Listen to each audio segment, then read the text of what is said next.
Bonjour, aujourd'hui je vais vous parler de l'agenda euh, du communisme 2.0 qui se déroule. Donc il y a plusieurs éléments qui sont apparus depuis quelques semaines, qui sont assez factuels, il n'y a pas d'interprétation à avoir. Donc le premier c'est que on a une tentative du gouvernement américain pour bannir TikTok. Alors qu'est-ce que c'est que TikTok? Pour moi c'est la source d'information numéro un, en tout cas dans ma vie, à condition bien sûr de maîtriser l'algorithme.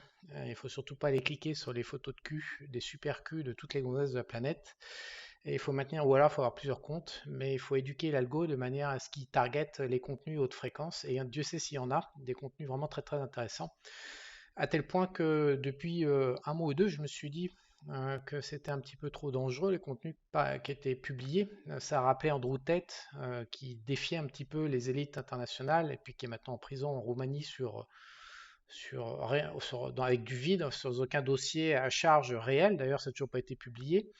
Et donc, je me suis dit, c'est marrant, mais TikTok, là, c'est même plus Andrew Tate l'histoire, c'est TikTok carrément qui, qui, qui, qui met à disposition du public mondial. Donc aujourd'hui, TikTok, c'est 1 milliard d'utilisateurs quotidiens, je crois, de mémoire. Donc ils mettent à disposition du contenu qui élargit le champ de conscience, qui fait également réfléchir sur la présence d'une élite internationale, complotisme. Et donc je me suis dit, mais comment ça se fait que ce truc-là, il le laisse? Si vous voulez faire un test, par exemple, vous avez qu'à taper France sur votre Instagram dans le moteur de recherche, et puis vous tapez France sur TikTok, vous allez voir la gueule des contenus, ça n'a absolument rien à voir. Donc je me suis dit, comment ça se fait que TikTok parvient comme ça à rester en vie? Bah, ça n'a pas duré, ça a pas duré très longtemps, puisque 1 ou 2 mois plus tard, boum, le gouvernement a commencé. C'est 150 millions d'utilisateurs aux États-Unis, TikTok, donc la moitié de la population. Et immédiatement, le gouvernement a voulu le bannir et le retirer de la circulation parce que c'est trop dangereux. Donc on a TikTok d'un côté. Ensuite, on a le vilain très méchant Vladimir Poutine qui était visé par un mandat d'arrêt de la Cour pénale internationale. Alors ça manque pas de piquant parce que les États-Unis qui demandent ça n'en font pas partie et la Russie n'en fait pas partie non plus. Donc c'est juste de la pipe en barre comme d'habitude. En attendant, si Poutine va dans certaines zones du monde, les polices sont en théorie, parce que je vois pas trop, enfin bon, je vois pas trop comme ça des policiers, des douaniers arrêtés, Poutine qui arrive à un aéroport international dans son avion privé avec toute sa garde et tout. Enfin, on va direct au clash. Bref, c'est ridicule. Mais pourquoi Poutine est visé par les élites internationales? Bah, en fait, c'est assez simple, hein. Il suffit de prendre Alexandre Solzhenitsyn. Je ne sais pas si vous l'avez étudié à l'école, mais moi, de mon temps, Solzhenitsyn, c'était le mec qui étudiait ça, voilà, pour une école gaucho-communiste dans laquelle j'étais élevé. C'était super de pouvoir s'afficher le mec qui lisait la littérature russe. Voilà. Et en fait, bon, bah, qu'est-ce qu'il dit Solzhenitsyn? Il dit qu'en fait, la révolution russe bolchevique, elle était faite par des gens qui n'étaient pas russes, qui haïssaient, donc ont pris le contrôle de la Russie, alors qu'ils haïssaient les Russes. C'est des mecs aussi, les bolcheviks, qui haïssaient les chrétiens, et donc qui ont tué des dizaines de millions de Russes sans aucun remords. Et donc, alors, on retrouve l'élite internationale dans l'expérience russe qu'on a traité de communiste. Non, les Russes n'étaient pas communistes, ils n'y sont pas allés tout seuls, on les a aidés. Et c'est ce qui se passe actuellement en Europe. Tout le monde se pose la question de savoir pourquoi ces gouvernements européens sont contre le peuple. Bah, tout simplement parce que les gens qui sont à la tête de l'Europe, les pays n'existent plus, la France n'existe plus, et les gens qui sont à la tête de l'Europe ne sont tout simplement pas européens, n'ont rien à branler en fait. Et c'est ni plus ni moins que la même chose. Donc Poutine, bah, il est extrêmement dérangeant parce que lui il est russe et puis il aime les Russes, donc du coup il faut le dégager. Donc immédiatement, bah, qu'est-ce qu'on a? On a voilà, une accusation à cause de l'Ukraine. L'Ukraine qui était russe, hein, sur la partie droite depuis toujours, depuis des siècles et des siècles. Et puis l'épuration ethnique faite par les vrais Ukrainiens de la partie ouest contre les Russes, les dizaines de milliers de morts qu'on passe sous le tapis là. Et Vladimir Poutine qui vient défendre ses Russes, d'ailleurs, hein, comme je vous ai mis dans un tweet et dans une vidéo, la plupart des Russes d'Ukraine se sont envolés pour la Russie et non pas pour l'Ukraine à l'ouest et pour la Pologne ou ce que vous voulez. Donc bah, lui, bah, il fait chier, donc on le dégage avec la cour. Et puis, bah, depuis quelques heures, nous avons appris que notre fameux Donald Trump, qui lui, et comme Poutine, aime bien les Américains et puis aime pas trop cette élite internationale qui conquit les pays, qui a conquis les États-Unis comme l'Europe actuellement, on le voit bien avec Biden. Et ben lui, pareil, comme Andrew Tate, comme TikTok, comme Vladimir Poutine, et puis comme le reste de tous ceux qui font barrage à l'instauration d'un communisme 2.0, bah, et donc un grand jury l'accuse formellement, donc il peut y avoir des suites pénales, donc il est peu probable. Moi, j'étais vraiment, j'en ai mis sur mon Twitter le mardi 23 mars, donc il y a une semaine. Je suis tombé sur une vidéo de TikTok dans lequel Trump annonçait un plan en 10 mesures pour dégager cette élite internationale et retrouver une Amérique américaine. J'ai regardé ça, donc comme je l'ai dit, s'il survit à son début de campagne, j'en serais surpris. D'abord, il nous explique qu'il y a un complot mondial, voilà, que c'est une élite internationale, c'est pas du complotisme, c'est pas un fantasme, c'est une réalité. Donc, il explique qu'il faut la dégager, que c'est un cancer, que ça gangrène les États-Unis. Donc, il donne 10 mesures pour la dégager.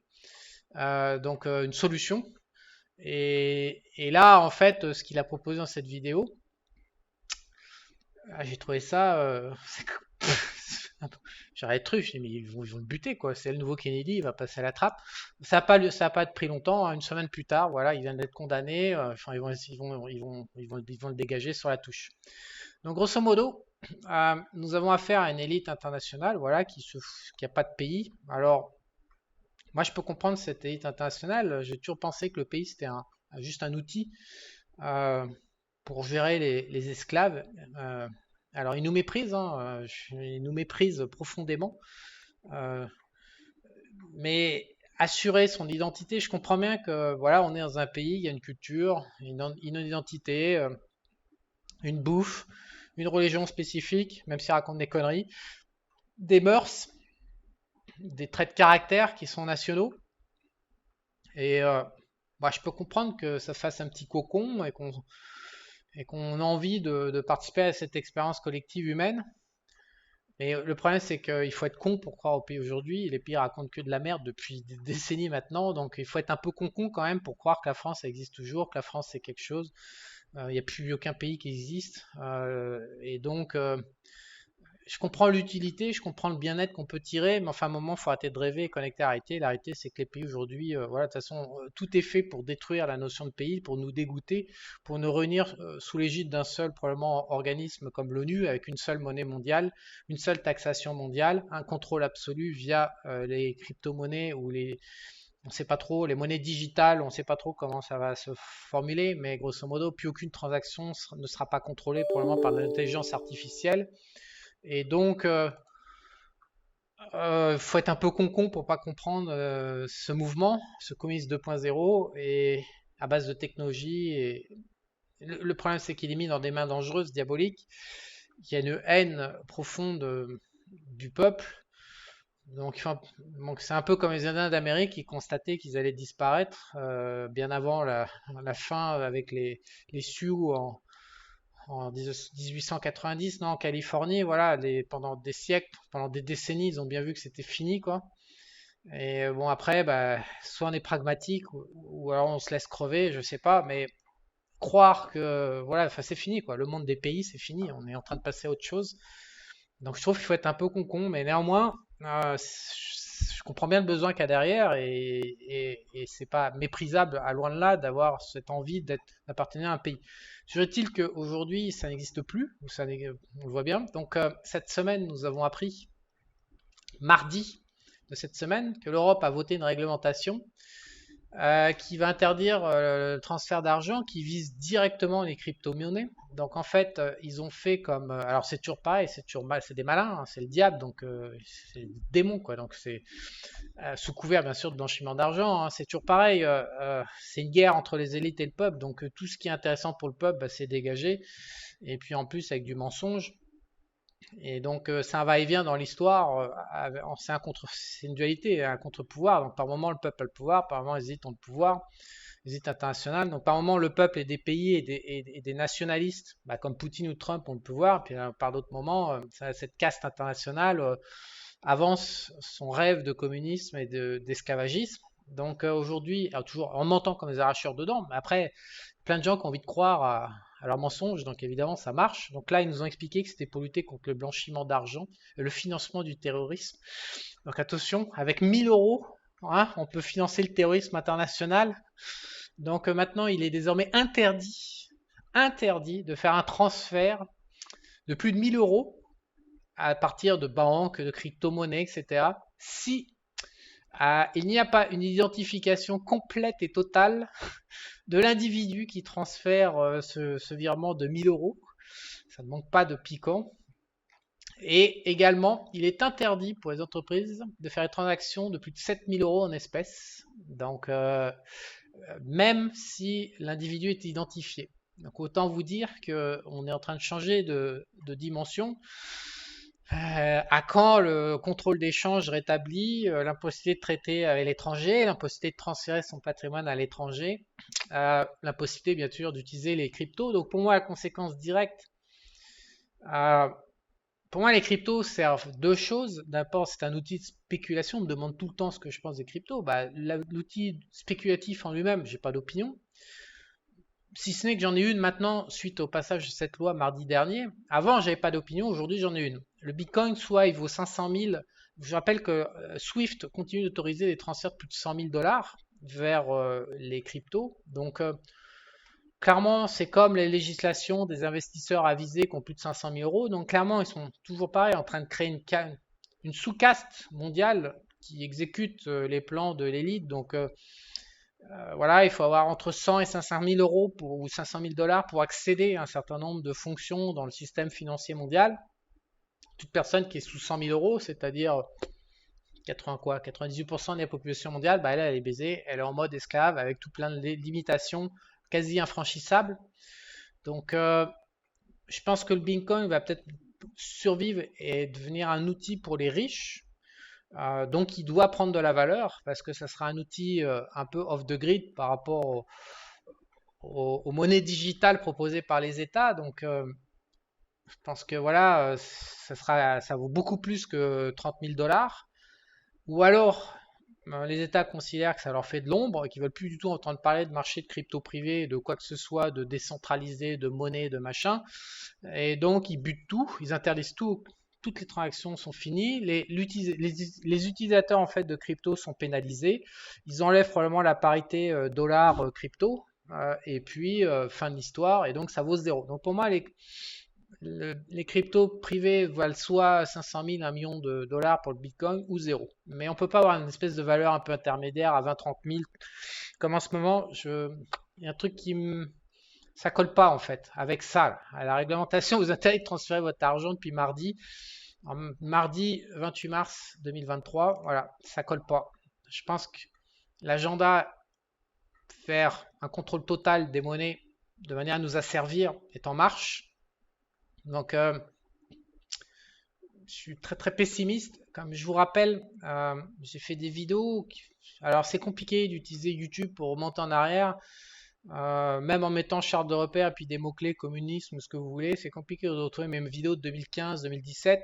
En tout cas, j'en ai retrouvé une en 2019, 30 août 2019, le communisme mondial dans 15 ans avec ses 4 outils en phase expérimentale. Donc évidemment, à cette époque, il y a eu beaucoup d'incrédulité et puis beaucoup de réactions un peu négatives.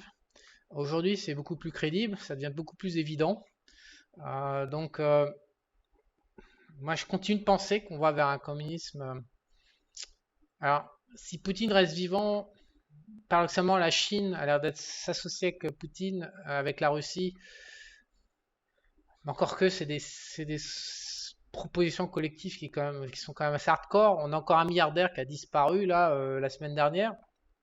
Et puis on est en train de dire que le fondateur d'Alibaba, on va déglinguer son groupe en 6 entités différentes. Donc le mec. La Chine, voilà, la confiance, c'est quand même difficile d'avoir une confiance pour la Chine. Compliqué d'avoir une confiance pour les oligarches de Russie. Mais cette sphère est un peu moins communiste que l'Europe et les États-Unis. Donc aux États-Unis, pour moi, il faut quitter l'Europe immédiatement. Il faut tout de suite transférer son patrimoine pour gagner du temps. puisque ça va taper en premier sur l'Europe. Aux États-Unis, le pays est divisé et partagé. Donc aux États-Unis, je pense que les safe zones, c'est Texas et puis Floride. Les autres, il y en a quelques autres, mais c'est déjà, ça me paraît. Économiquement, la Floride qui s'associe avec le Texas, c'est de plus en plus évident qu'on va probablement avoir une désintégration des États-Unis, en fait, une séparation. Donc, si les gens aiment les États-Unis, si vous aimez les États-Unis, obligatoirement Texas ou Floride. Sinon, c'est la Californie en train de basculer. C'est du délire en fait. Et puis pour les patrimoines, par rapport à ce calendrier qui est en marche et qui se précise encore une fois pour la conservation de la valeur, puisque je rappelle que sans capitalisation, un être humain est esclave puisqu'il n'a plus que son temps à échanger. Le seul moyen d'arrêter d'être esclave, c'est d'avoir un capital devant soi qui permet de récupérer une certaine liberté par rapport au fait de couvrir ses besoins pour survivre. Donc, à mon avis, on ne peut pas laisser son argent en euros en Europe, dans les banques européennes. Alors, il y a la Suisse ou les États-Unis. Donc, tout le monde est en train de flipper actuellement avec le bank run sur les banques américaines. Je suis désolé, mais Bank of America, JP Morgan, sont assis sur. D'ailleurs, pour moi, en fait, je les vois dans les réactions sur les groupes de clients que j'ai, dans les différentes formations. Je revois à nouveau surgir cette notion d'incompétence des élites. Non, les élites, elles ne sont pas incompétentes. Dans les années 30, on a déjà eu cette situation. Dans les années 70 également, on a eu une remontée des taux qui a abouti dans les années 80 une explosion des banques. On a eu la crise de 2008 à nouveau avec la remontée des taux avant. Non, la Fed, elle a un siècle de track record et les gens, ils arrivent à se convaincre que c'est des idiots qui comprennent pas qu'en remontant vite les taux les Fed Funds, les taux d'intérêt à court terme, comme jamais dans l'histoire, eh ben, ils savent pas qu'ils vont créer des problèmes. Est-ce que c'est crédible 2 secondes? Non, il y a des rapports.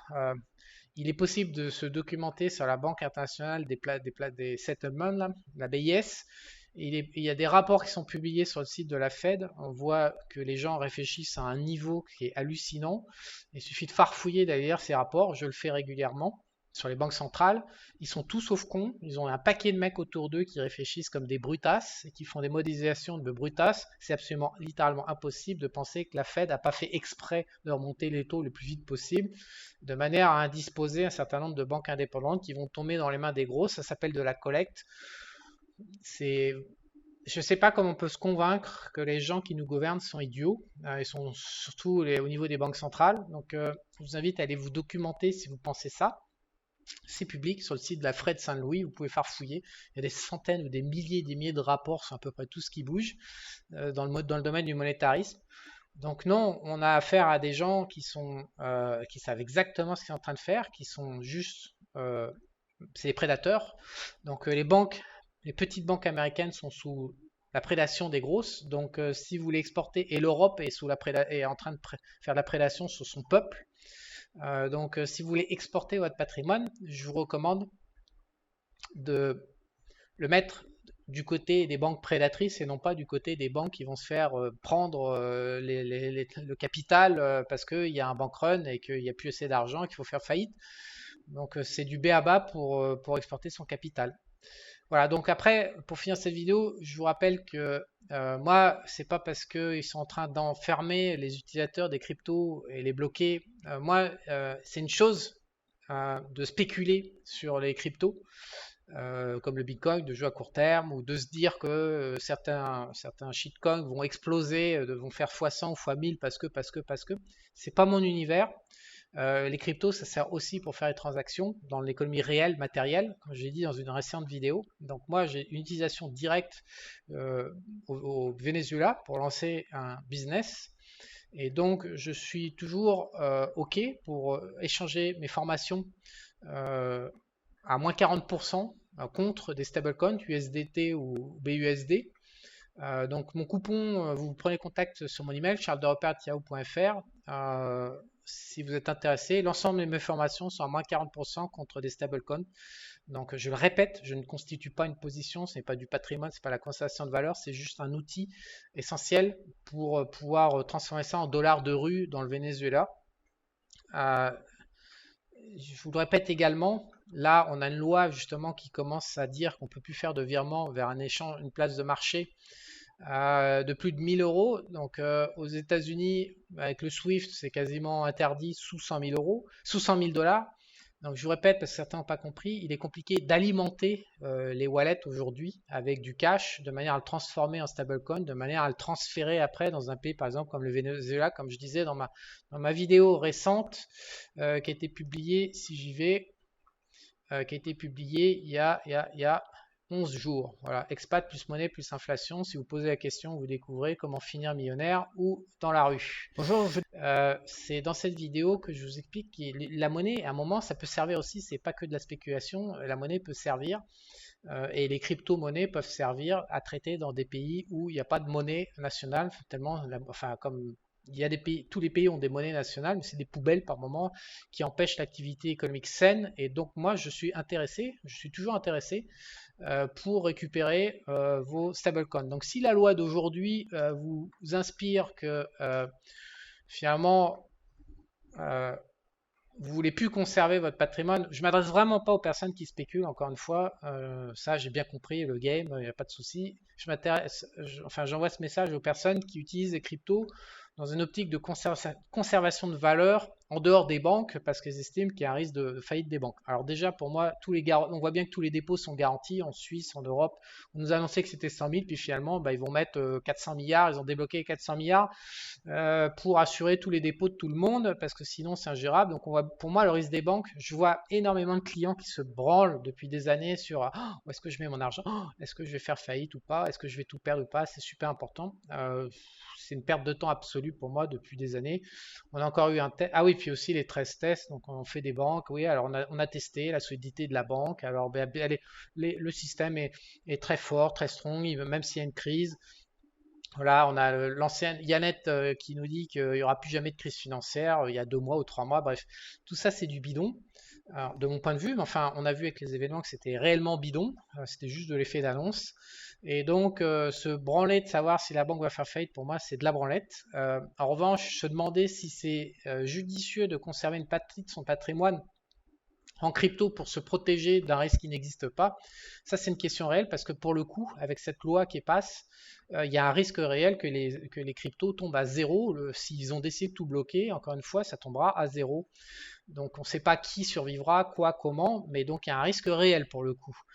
Donc si vous voulez vous débarrasser de vos cryptos et qu'en plus, comme vous le savez, les phénomènes sont rétroactifs, de nombreuses banques françaises ferment les comptes de tous ceux qui ont touché aux cryptos. C'est bien pour ça que les gens aussi se demandent mais pourquoi tu vends tes formations dans ça, pourquoi tu mets pas de ton cash ou ça, mais pas simplement parce que j'ai vu au Panama c'est parti en couille l'an dernier justement à cause de l'Europe qui a collé le Panama en zone noire et donc j'ai bien vu que ou alors Interactive Broker qui a monté en 2014 sur mon compte à Hong Kong parce que j'ai fait une transaction depuis Hong Kong et qui me demandait, menaçait de fermer mon compte parce que j'avais fait une transaction 8 ans en avant, 9 ans en arrière avec Hong Kong quand j'étais en Thaïlande. Donc j'ai bien vu que les phénomènes sont rétroactifs. Donc pour moi, aucun de mes comptes bancaires n'a jamais été lié à une quelconque activité sur les cryptos. Donc pour moi, si vous avez des cryptos que vous voulez pas les réintégrer sur votre compte bancaire pour pas laisser de traces et que vous y croyez plus, il faut les dépenser. Donc moi les cryptos je ne garde pas, je les dépense également dans des pièces de moteur, dans des bateaux, des machins, parce que c'est un peu le bordel. Il y a besoin de financement pour lancer ce business-là, mais on peut faire affaire ensemble via une grosse remise de 40%. Mais il vaut mieux échanger quelque part des cryptos contre de l'information qui puisse vous servir. Bien sûr, si vous n'avez pas d'intérêt avec mes formations, mais vous pouvez aller dépenser vos cryptos ailleurs. C'est pas mon business de savoir ce que vous faites avec vos cryptos. Des cryptos, encore une fois, patrimoniales, mais je pense qu'il est très dangereux de réintégrer des cryptos sur les comptes bancaires. Avec tout ce que j'ai vu, tous les témoignages que j'ai eus, beaucoup de banques ferment les comptes, remontent en arrière. On dit à toi, tu as touché crypto, hop, tu dégages. Beaucoup de banques font du compliance. Le problème de ce genre de loi qui passe, c'est qu'on demande non seulement une identification du bénéficiaire réel, et en plus, la plupart du temps maintenant, on nous demande une justification de la dépense. C'est-à-dire qu'on se retrouve avec l'impossibilité d'utiliser notre pognon comme on veut, et il faut absolument expliquer ce qu'on va en faire. Voilà, donc il faut garder des documents. Donc ensuite, l'entreprise, alors si on achète à des particuliers, on n'a pas de documents, donc on se trouve baisé, ce qui m'est arrivé entre les banques du Costa Rica et du Panama. Il ne faut pas croire que c'est qu'en Europe. Donc là, bah, ils ne nous croient pas, on devient suspicieux. Et donc après, c'est les coups de menace, bah, j'ai fermé ton compte, dégage, parce que je suis pas capable de justifier une transaction d'un compte perso à un autre compte perso, et où il n'y avait pas à avoir de papier pour justifier ce genre de transaction. Par moment, c'est juste 500 balles. Par moment, on est menacé pour 500 balles.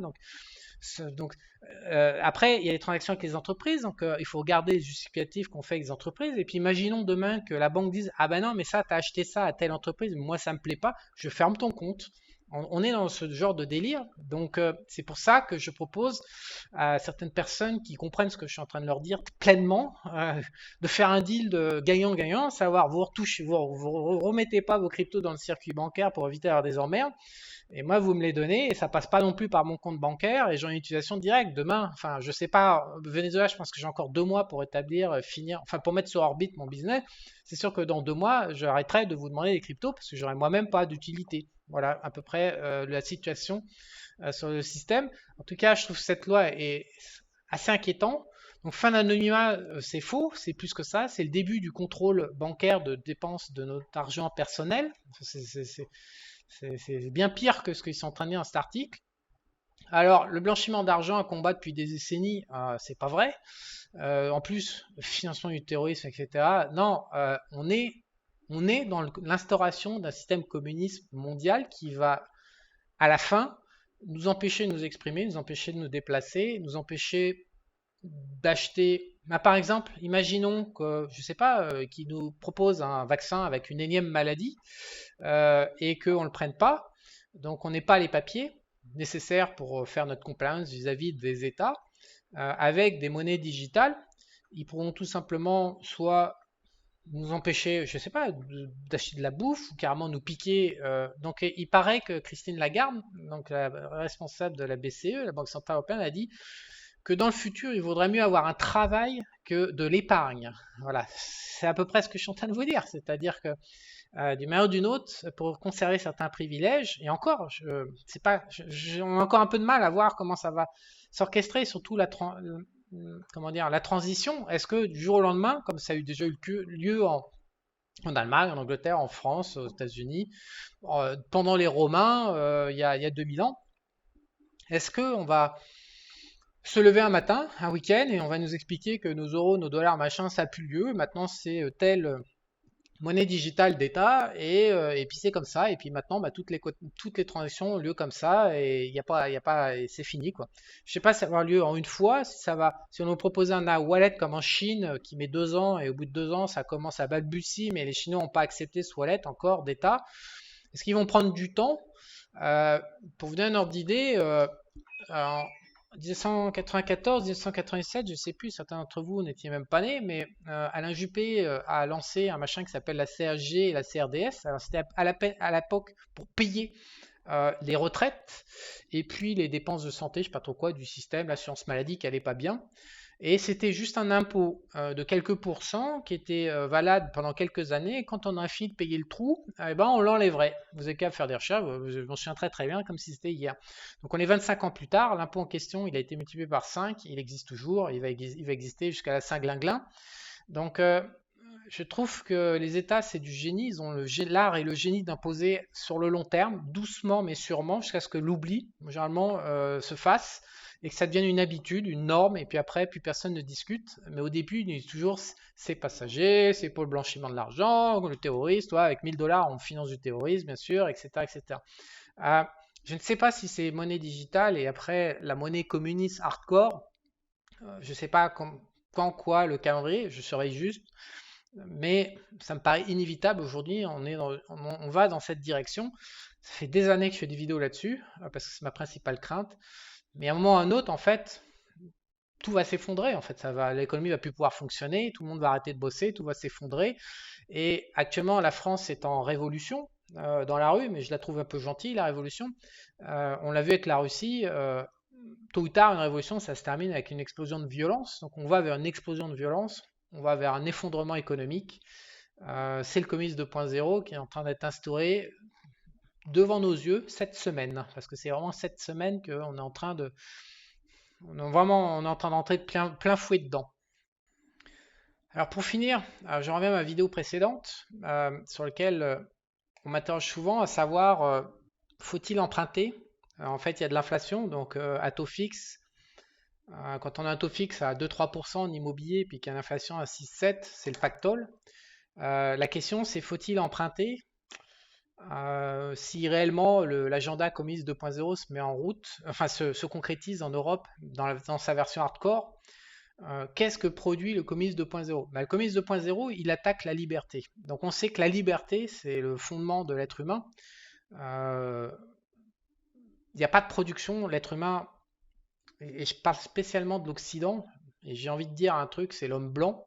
L'homme blanc crée quand il sait qu'il va avoir un reward, une récompense.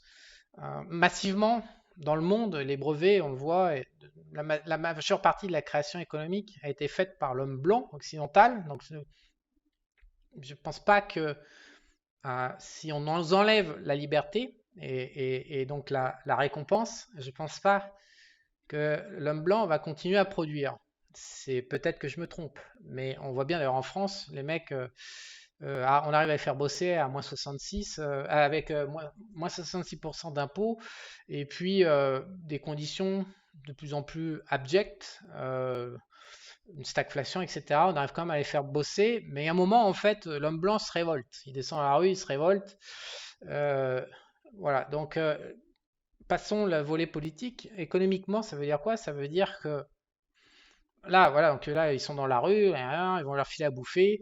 De toute façon, ah oui, il y a aussi un truc que je voulais dire, c'est que euh, en 2015, j'avais donc annoncé qu'en 2023, on aurait un problème sur les retraites. J'avais lancé une formation à l'époque sur la déflation par rapport à la démographie des baby boom.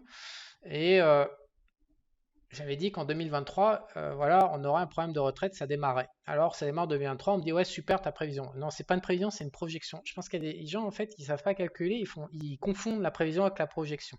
Donc aujourd'hui, on peut projeter, par exemple, qu'en 2050, l'homme pourra plus faire de gosses, vu la vitesse linéaire à laquelle le sperme devient infertile. Voilà, les derniers gosses humains, enfin les derniers enfants naturellement nés seront en 2050. Après, il y en aura probablement plus, ce sera impossible. Sauf exception, voilà, des gens qui ont réussi à conserver une qualité de sperme, des hommes. Alors ça vaudra à mon avis super cher. Ils ont toutes les femmes de la planète qui leur courront après. Mais ça, c'est pas une prévision, c'est une projection. C'est comme la retraite, on est sur un Ponzi, donc on sait à peu près quand ça va coincer au niveau comptable. Donc, je fais très peu de prévisions, sauf pour le Comics 2.0 parce que j'ai des visions. Mais sinon, la plupart du temps, je me contente de me planquer derrière des projections linéaires. C'est beaucoup plus sûr pour moi de ne pas me faire ramasser la tête, même si je raconte plein de conneries comme tout le monde régulièrement.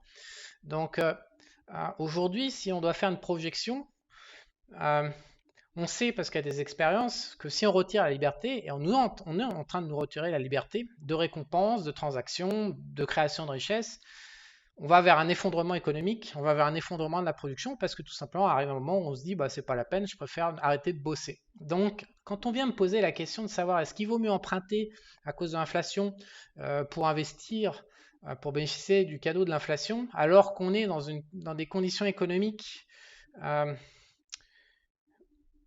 qui sont centenaires au minimum, des conditions économiques exceptionnelles, c'est-à-dire qu'on a on a une révolution, enfin on a une tentative de coup d'État communiste, est-ce que c'est sain de prendre un emprunt?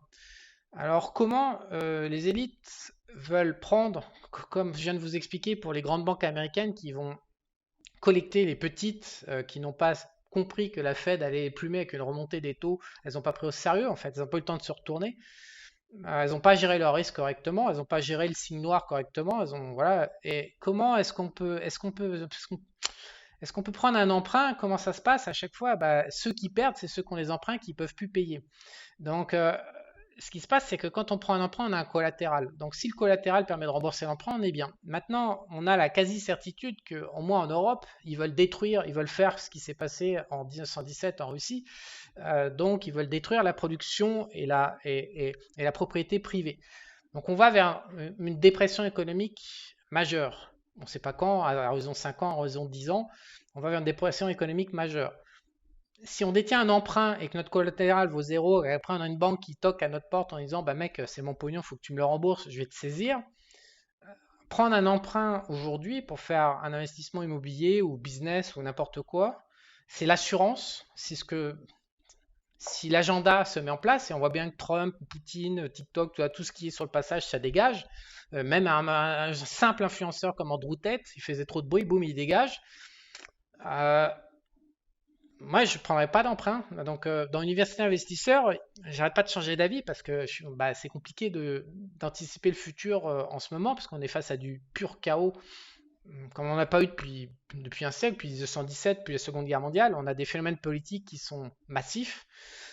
Pour info, le président Xi de chinois et Poutine qui se sont vus la semaine dernière. Alors, on ne trouve pas ça sur YouTube, Instagram, Facebook et toute la clique de plateformes nettoyées, mais sur TikTok, il est encore possible de voir la réalité en fait, qui n'est pas filtrée via l'algorithme. Donc ils se sont dit au revoir en se disant qu'ils allaient assister à des événements qu'on n'avait pas vus sur Terre depuis des centaines d'années. Ce sont les derniers mots qu'ils se sont dit avant de se serrer la pince et de se quitter. Des événements qu'ils n'ont pas vus depuis des centaines d'années. Donc on va vers un choc massif. Donc moi au début je pensais qu'il c'était bien de prendre un emprunt fixe pour bénéficier de l'inflation. C'est ce que j'ai mis dans l'université investisseur depuis il y a un an. Aujourd'hui, quand je vois cette loi qui passe et je me dis mais le communiste il arrive à grands pas, excusez-moi, ou Trump d'ailleurs qui parle ouvertement des élites mondiales qu'il faut cartonner et voilà comment on va les cartonner. Donc moi, je ne prendrais pas un emprunt aujourd'hui. Je pense que c'est très, très, très, très dangereux de prendre un emprunt parce qu'après, on a des appels de marge qui peuvent arriver et c'est la faillite garantie. Et le piège, c'est justement d'endetter tout le monde. On le voit bien aux États-Unis avec les emprunts étudiants, les bagnoles, les cartes de crédit, les maisons. Les gens se demandent pourquoi est-ce qu'on laisse filer la dette. Mais parce que la dette, il y a un moment ou un autre, il suffit de créer une dépression artificielle et puis après, on va voir tous ceux qui sont endettés, et bah, tout ce que tu as, c'est à moi maintenant. Moi, j'ai déjà fait, j'ai un terrain commercial super bien placé dans une petite ville du sud du Costa Rica, parce qu'il y a une folle qui est venue m'emprunter 70 000 dollars à un taux d'usurier, mais elle avait plein de terrains, elle était assise sur une fortune héritée de dizaines de millions, de moins de 10 à 15 millions de dollars de terrain. Et donc, je dis, bon, bah, 70 000, ça me pose pas de problème de prêter à une. Elle était pas elle avait un problème de cash. En fait, il faut savoir qu'il y a des gens qui sont riches, mais qui sont pauvres en cash. Voilà, ils ont beaucoup d'actifs et il faut les vendre. Puis par moment, les actifs sont liquides, ça demande du temps. Donc, ils ont besoin de liquidité immédiate. Ils sont prêts à payer une fortune. C'était ce cas de figure-là. Donc, en 2015, je sais plus, 2017. Donc j'ai accepté. J'ai prêté, je crois, à 4% par mois. Et puis bien sûr, je pense qu'elle a merdé comme beaucoup de personnes, elle a fait n'importe quoi, elle s'est retrouvée, je sais pas, elle a fait un truc immigration aux États-Unis, elle s'est retrouvée en tôle aux États-Unis à cause de l'immigration, je sais pas trop quoi. Donc elle n'a pas pu m'embosser, donc j'ai fait une saisie du terrain et je me suis retrouvé avec un terrain d'une très belle valeur, très bien situé que je vais commencer à développer l'année prochaine d'ailleurs. C'est un projet qui va faire plusieurs millions de dollars. Et sur saisie, donc je suis bien placé pour savoir que la personne qui distribue du crédit, elle a tout pouvoir. J'ai encore une autre opération sur une maison. J'aurais pu cartonner une nana sur ma 5e maison du Costa Rica. Je ne l'ai pas fait parce que je crois en elle, que c'est une âme qui est propre. Elle a fait une erreur, elle a laissé passer le délai. Légalement, je pouvais saisir sa maison. Pour moi, c'est extrêmement dangereux d'emprunter de l'argent aujourd'hui parce qu'on est face à un game politique. Je ne serais vraiment pas surpris que dans les 10 ans qui viennent, alors là, c'est une prévision, c'est pas une projection, c'est une prévision, mais ça me paraît logique. Si j'étais l'élite mondiale, j'endetterais la terre entière, massivement, comme on le voit en Europe, aux États-Unis, à tous les niveaux, toutes les couches de population. Et puis après, c'est peut-être pour ça qu'ils ont baissé les taux, pour que tout le monde utilise le crédit à fond, y compris les collectivités. Bref, je mettrais tout le monde en dépendance absolue. Et puis après, bah, je provoque un accident économique majeur. Et puis là, je saisis tout et je ramasse. Euh, Jusqu'à aller. Je rappelle que la prévision du WF, c'est de dire qu'en 2030, on s'attrousse pauvre, on possédera rien et puis on sera heureux. Donc, je pense que l'outil pour parvenir à cet objectif, qui est un objectif affiché, encore une fois, c'est pas théorie du complot, c'est Davos. À Davos, ils veulent nous ruiner, ils veulent tout nous prendre, et je pense qu'ils veulent tout nous prendre via la dette. C'est un mécanisme qui me paraît le plus logique pour arriver, quand on nous donne l'objectif, quand on est à la situation actuelle, je me dis que le moyen de concrétiser ce plan, c'est la dette. Donc quand beaucoup de clients viennent me demander est-ce qu'il faut emprunter de l'argent maintenant pour se protéger de l'inflation, oui, en temps normal, mais là, avec les objectifs politiques, j'ai finalement changé d'avis. Je pense que non, il faut rester cash intégralement, ne pas, et n'avoir aucune dette, ne porter aucune dette pour se protéger de cette opération, ce coup d'État en fait communiste qui est en train de se mettre en place de mois en mois devant nous, quoi. Voilà.